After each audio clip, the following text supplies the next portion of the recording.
আজকাল ২০২৬-এ যারা নতুন ইউটিউব চ্যানেল শুরু করতে চাইছে তাদের বেশিরভাগের মাথায় একটা চিন্তা থাকে, আগে শর্টস বানাবো, তারপর দ্রুত সাবস্ক্রাইবার বাড়বে। কিন্তু বাস্তব কি জানো? এখন শর্টসের দুনিয়ায় প্রতিযোগিতা ভয়ঙ্কর লেভেলে পৌঁছে গেছে।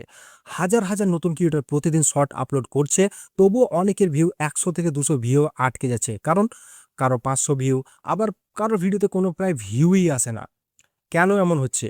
কারণ বেশিরভাগ নতুন ক্রিয়েটর কিছু গুরুত্বপূর্ণ ভুল করে ফেলছে, অথচ তারা বুঝতেই পারছে না। আর সেই ভুলগুলোর কারণে শর্টস ঠিকমতো পুশ পাচ্ছে না। আজ আমি এমন ৫টা টেকনিক, স্মার্ট টেকনিক তোমাদের সাথে শেয়ার করব, যেগুলো বুঝে কাজে লাগাতে পারলে তোমাদের শর্টসের পারফরমেন্স অনেক বদলে যেতে পারে। ভিডিওটা কাজে লাগলে একটা লাইক করে দিও আর চ্যানেলটাকে সাবস্ক্রাইব করে রেখো, কারণ এখানে আমি যে কন্টেন্টগুলো বানাই সেগুলো নতুন ক্রিয়েটরদের সত্যি খুবই কাজে লাগে। চলো তাহলে শুরু করা যাক ১ম নম্বর ভুল থেকে, যেটা হলো দুর্বল ওপেনিং। অনেকেই ভিডিও শুরু করে এইভাবে, হ্যালো বন্ধুরা, আজকে আমি দেখাবো। এই ধরনের ইন্ট্রো আর এখন কাজ করে না বন্ধুরা। শর্টস মানে স্পিড, প্রথম সেকেন্ডে দর্শককে কৌতূহলী করতে হবে। সরাসরি মূল কথায় ঢুকে যাও।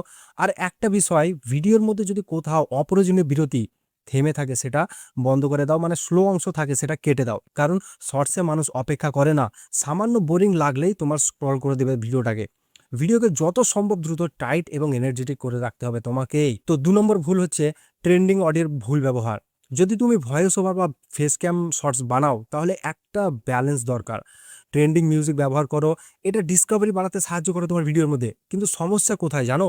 অনেকে মিউজিক এত জোরে রাখে যে নিজের কণ্ঠরে পরিষ্কার শোনা যায় না। স্মার্ট উপায় কি তাহলে এখানে? ট্রেন্ডিং অডিওকে শুধু হালকা ব্যাকগ্রাউন্ড হিসেবে রাখো, খুব কম ভলিউমে, তাহলে তোমার ভয়েস পরিষ্কার থাকবে। আবার অডিও সুবিধাটাও তুমি পেয়ে যাবে। ৩ নম্বর ভুলটা হচ্ছে টেক্সটের ভুল জায়গা।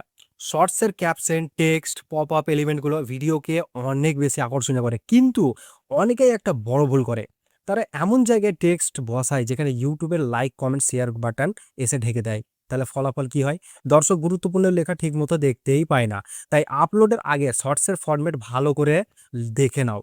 যে জায়গাগুলোতে ইউটিউবের ইউআই দখল করে সেগুলোকে এড়িয়ে বাকি ফাঁকা অংশে টেক্সট বসাও না, অসুবিধা কি আছে? তোমাকে তো সেটা দেখতে হবে। ৪ নম্বর টেকনিকটা হচ্ছে লুপ ইফেক্ট ব্যবহার করা। এই টেকনিক দিয়ে অনেক ক্রিয়েটর লাখ লাখ ভিউ তুলছে। কাজটা খুবই সহজ। ভিডিও শুরু আর শেষটাকে একে অপরের সঙ্গে যুক্ত করে দাও। মানে তুমি ভিডিওতে যেটা শেষে বলছো সেটাকে ভিডিওর প্রথমে একটু ২ সেকেন্ড মতো দাও, তাহলে একটা কৌতূহল জাগে।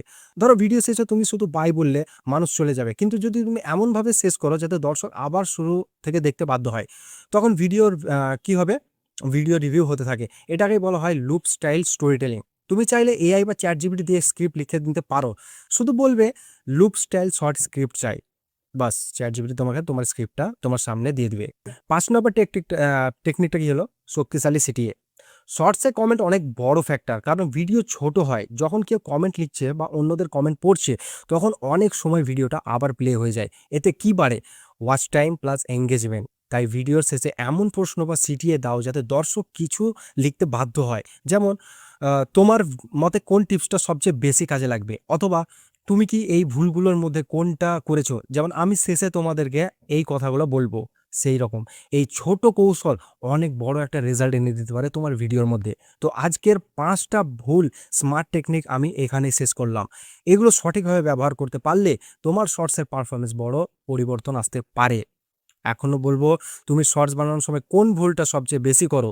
কমেন্টের মধ্যে জানাও। পরের ভিডিওতে আবার দেখা হবে নতুন একটা টপিক নিয়ে।